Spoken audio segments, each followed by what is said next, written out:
আসসালামু আলাইকুম। অন্যান্য সম্প্রদায়ের প্রতি রইল শুভেচ্ছা। কথিত ২৪-এর স্বাধীনতার পর থেকে আপনারা বাংলাদেশিরা ভালো আছেন? আসলে কি ভালো আছেন, নাকি ভালো থাকার অভিনয় করে যাচ্ছেন? আর অভিনয় যদি করেন তাহলে আর কতদিন নিজের সাথে নিজেই মিথ্যা অভিনয় করে বাঁচবেন? আসুন আমরা কিছু বিষয় খেয়াল করি, জানার চেষ্টা করি। বাংলাদেশের প্রধানমন্ত্রী শেখ হাসিনাকে হটিয়ে বাংলাদেশের নতুন সরকার গঠন। বাংলাদেশের এই সরকার হটানোর পিছনে আমরা সবাই যেটা জানি, বৈষম্য বিরোধী ছাত্র আন্দোলন এবং সাধারণ জনতার আন্দোলন এই সরকারকে হটিয়েছে। আসলেই কি তাই, নাকি তাদের পিছনে লুকিয়ে ছিল ভিন্ন চরিত্র, ভিন্ন রূপ, ভিন্ন কোনো কিছু? হ্যাঁ, আপনারা যা ভাবছেন সেটাই। এই আন্দোলন, বৈষম্য বিরোধী ছাত্র আন্দোলন এবং সাধারণ জনতার ব্যানারে যে আন্দোলনটি সংগঠিত হয়েছে, সেই আন্দোলনের মাস্টার মাইন্ড ছিল আন্তর্জাতিকভাবে জঙ্গি ট্যাগ পাওয়া সংগঠন হিজবুত তাহরির।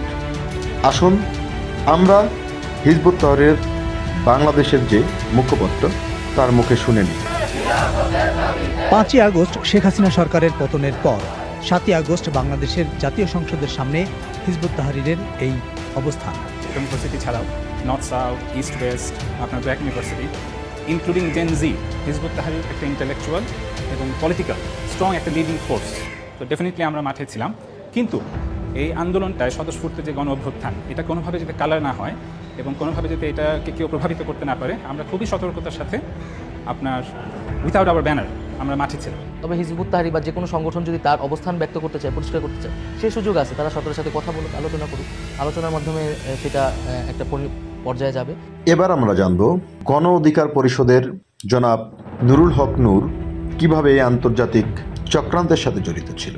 যদিও বিগত সময়ে ইসরায়েলের গোয়েন্দা সংস্থা মোসাদের সাথে তার বারংবার বৈঠকের বিষয়টি উঠে আসলেও মিষ্টি ভাষার আড়ালে, মিষ্টি হাসির আড়ালে সেগুলোকে ধামাচাপা দিতে সে সক্ষম হয়েছে। আসুন নুরুল হক নূরের মুখেই শুনি আন্দোলনে এবং এই চক্রান্তে কিভাবে সে জড়িত ছিল।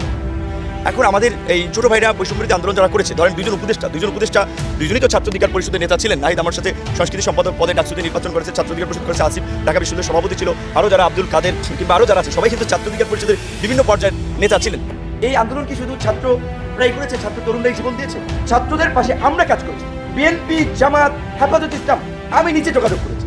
আমাদের আরো রাজনৈতিক ভালোরা যোগাযোগ করেছে। আমাকে কেন 18 তারিখ তুলে নিতে? 18 তারিখ রাতে একজন হেফাজতের নেতা আমার বাসায় এসে মিটিং করছে। বিএনপির মহাসচিব মির্জা ফখরুল ইসলাম আলমগীর সাহেবের সাথে, আমির খসরু মাহমুদ সাহেব, জহিরুদ্দিন স্বপন সহ তাদের সাথে আলোচনা করেছে ওভার ফোনে। Because there is no option, আমাদেরকে ফাইনাল রিস্ক নিতেই হবে জামাতের নেতাদের সাথে, যে এই আন্দোলনকে পলিটিক্যালি সব দলের সাপোর্ট দিতে হবে, কোনো ব্যানার থাকা যাবে না, ছাত্রদের নেতৃত্বে জাতিকে সংগঠিত করতে হবে। আমরা সেভাবে কাজ করেছি।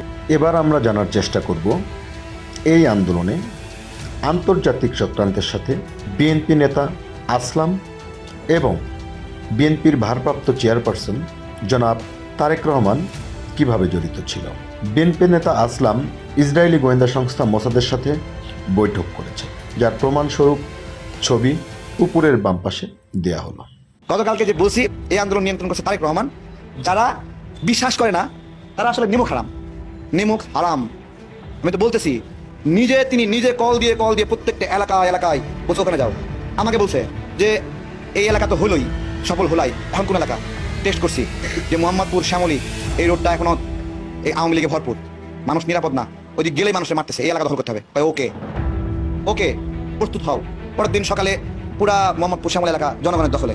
কার সিগনালে বলেন, সমন্বয়করা বলতে পারবে মোহাম্মদপুরে কে ছিল? বলুক দেখি নাম, 1 কোটি এলাকা দেবো বলতে পারলে। ভাই হাসিনা আমাকে যদি আবার আসে আমাকে কি করবে বলেন? ছেড়ে দেবে? সার্জিসে কিছু করবে? আব্দুল্লাহ কিছু করবে? হাসিনা তো ছিল তখনই তাদের কিছু করে নাই। নাকে খড় দিয়ে আনিস লোকের কাছ থেকে আইসা বলছে আন্দোলন বন্ধ। তারা এই প্যাটার্ন জানে না, এর নকশা আছে, কোথা থেকে মিটিং হয়েছে, কোথা থেকে নকশা করা হয়েছে, খসরু ভাই কেন গ্রেপ্তার হলো, এগুলো বিশাল গল্প। এখন আমরা জানার চেষ্টা করব হিজবুত তাহরিরের প্ল্যান, বিএনপির তারেক রহমানের প্ল্যান, নুরুল হক নূরের চক্রান্ত এবং আন্তর্জাতিক চক্রান্তকে বাস্তবে রূপ দেওয়ার জন্য যেই সংগঠনটি শারীরিকভাবে এবং নিজেদের বুদ্ধি প্রয়োগের মাধ্যমে বাংলাদেশের 64 জেলাতে পুলিশ হত্যা এবং প্ল্যান করে সাধারণ ছাত্রদেরকে হত্যার মাধ্যমে আন্দোলনকে চূড়ান্ত রূপ দিয়েছে সেই সংগঠন যাকে আপনারা রক্কাটা সংগঠন শিবির হিসাবে জানেন। এবার আমরা দেখব শিবিরের এই আন্দোলনের সাথে সম্পৃক্ততা। আপনারা জানেন ফায়াজ নামে একটি ছেলেকে পুলিশ শিবির সন্দেহে গ্রেপ্তার করলে শিবিরের নেতাকর্মীরা আপনাদের সহানুভূতি নিয়ে ছিনিমিনি খেলে জাতির সামনে তাকে সাধারণ ছাত্র হিসেবে পরিচয় করে ছাড়িয়ে নিয়ে আসে। পরবর্তীতে শিবির নেতা মাসুদ এই ফায়াজকে শিবিরের সদস্য হিসাবে জাতির সামনে উপস্থাপন করে।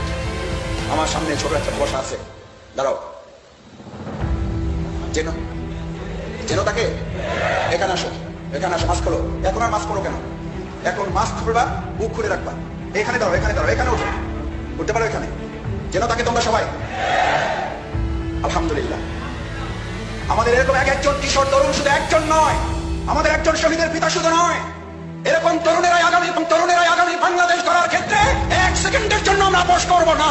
কিছু দেখার পরেও আপনারা কি বলবেন এই আন্দোলনটা সাধারণ ছাত্র আন্দোলন এবং সাধারণ মানুষের আন্দোলন ছিল?